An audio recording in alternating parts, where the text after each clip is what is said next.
She had a Jewish boyfriend with long brown locks, so naturally, she called him Jesus.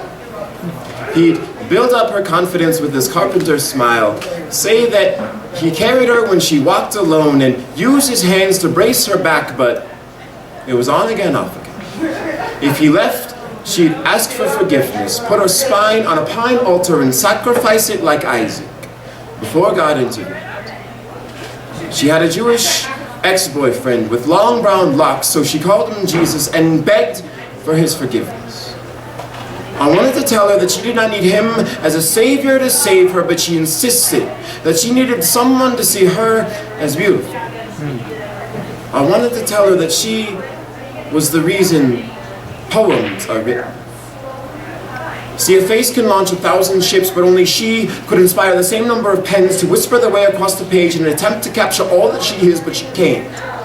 She couldn't see all of her own beauty.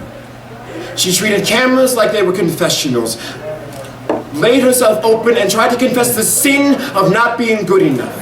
Offered up her evidence in albums that were picked apart by people she barely knew, who offered their forgiveness with likes and comments that say she's almost beautiful, but the photos don't take right, and she needs to offer more for their greedy eyes to absorb. They try to coax her into trading in her image for the silver in their tongues, which promise confidence but say that her image has flaws that they'll gladly overlook and forgive, but only if they offer more. They try to convince her that the gracious forgiveness of her flawed image is a gift, that she needed to be saved. And I just wanted to tell her she did not need their forgiveness. And I just wanted to tell her that she was beautiful. And I just wanted to tell her that the real reason her photos never took quite right is because the cameras cannot capture the light that was cascading off of her halo. But only because she had twisted it to fit around her clasped hands like cuffs, and she had bound herself to see through such a narrow lens as to forget that she need not beg nor get anyone else's forgiveness but her own.